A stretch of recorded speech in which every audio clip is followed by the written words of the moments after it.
Hey Tamzansi. Floyd Shivambu went on Metro FM to probably campaign for his consultation political party of his, Africa Maibuye, and things didn't go according to plan.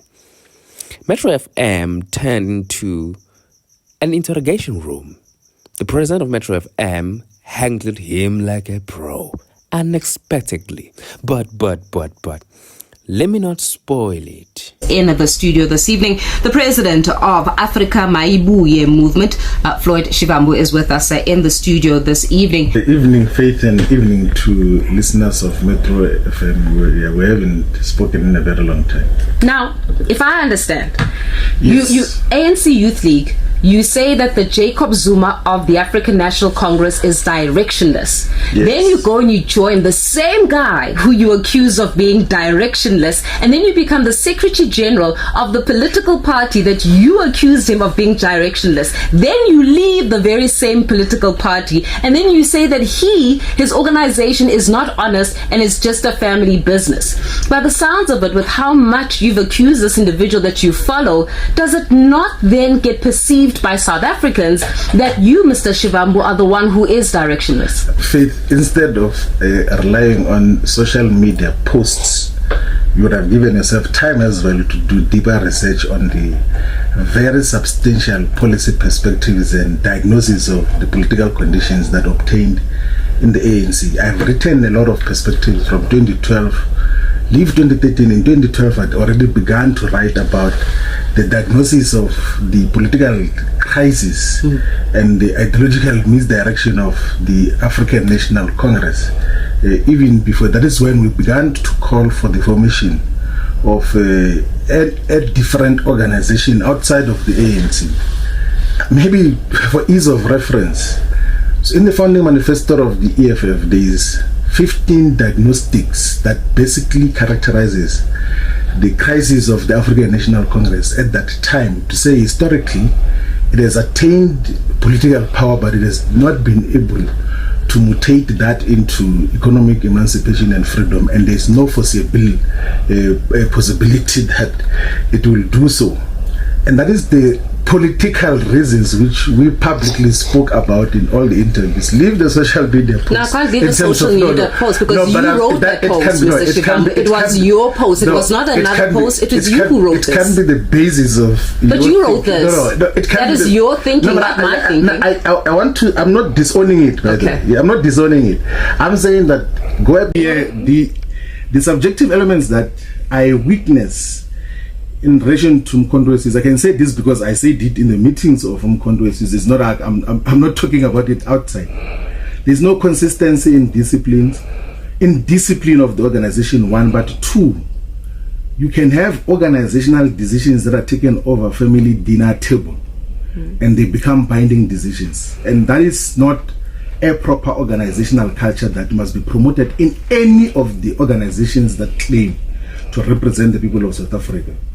Organizations must have proper systems and organizational decision-making processes internally and must be held accountable, must be able to give account and reasons for all the decisions that they take in terms of how they handle their own issues. But Mkhondwesi has got the limitation that there can be a huge meeting where everyone else contributes, but a decision is taken over a family dinner table of President Zuma and the children, and sometimes for subjective, sometimes even corrupt intentions and purposes. Well, this Maibuye Africa movement or Africa Maibuye movement. Yes. And you said this, and I want to be able to quote this. You say, we know that the stage that Africa Maibuye movement is at in 4 months is where the EFF was supposed to be in year 8 or year 9.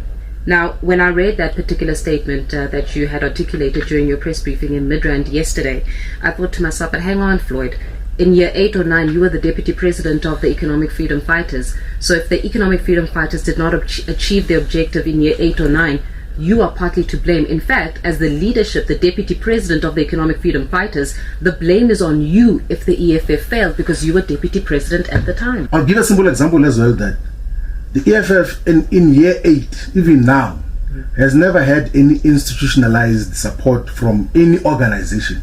There has never been a union or even a church organization of 50 members or 3 members who say that as a church, as an institution, we support the EFF. Maibuye foundationally has got a union with hundreds of thousands of members, which represents EPWP workers, which says that we associate with Maibuye in terms of the programs and the political agenda that's in pursuit. But Floyd, there's many. No, let's take it through. Failure of the EFF is directly related to you. You are the if the EFF failed, you are the reason why the EFF failed, because you were the deputy president at the time of the Economic Freedom Fighters. You can't remove yourself from the EFF failure. I don't think the discussion is about the failure or not. We're just observing objective reality. If there was no religious leader, it's because of you. What give you observing objective reality that this is what obtained there, and this is what is obtaining here. It was not to say it's a failure measurement in terms of, I think the approach and understand the fact that you've got 4 political parties under your belt right now. You've got African National Congress, the ANC Youth League. Yes. You've got Economic Freedom Fighters, you've got Umkhonto weSizwe, and then you've got Africa Maibuye movement under your belt, right? For 4 political parties that you have played a pivotal role in. Yes. Others may perceive this as being somebody who does not know how to make a choice and stick with it. In other words, when you're looking at this, you're not able to commit to a political party. And every time it doesn't work, it seems as though you move. And then this does not work, and then it seems as though you move. And back to Africa Maibuye, how do you expect voters to trust you if you've moved around so much? How do you expect voters to say, I've got a home with Africa Maibuye movement and the leader of Africa Maibuye movement, my vote is safe as a South African, if you yourself have moved 4 times? We are going to speak about the politics and the ideological posture that I've held throughout those 4 political parties. There's proof, there's evidence of the views that I held in all those 4 political parties. It's not a secret. I got to lead the policy discussions and wrote the document called the Clarion Call to Economic Freedom Fighters, which was the discussion document and the primary resolution of the 24th National Congress of the African National Congress Youth League. I led the process of drafting and finalizing the politics in the founding manifesto of the Economic Freedom Fighters. The current constitution, the politics in the current constitution of Umkhonto weSizwe, I played a central role in writing that. I led the process to draft the Restoration Manifesto of Africa Maibuye movement. Show me one inconsistency politically and ideologically, because all of those perspectives speak about the redress of the imbalances of the past, speak about decolonization, speak about reclamation of the land, speak about provision of free education, speaks about massive industrialization to create millions of jobs, speaks about economic sovereignty, not only of the South African economy, but of the African continent and all Africans in the African diaspora. So the consistency has always been there. So do you know, through servants of revolution, they appreciate that it's not about a vessel that you speak revolutionary politics in. It's about the message that you stand for. It's about the principle that you stand for.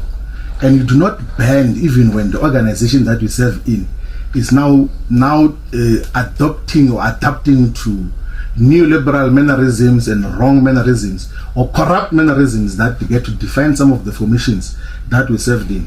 I took a decision that I do not want to be associated with organizations that officially or unofficially endorse or induct people in corruption and tenders in municipalities and all of those things there.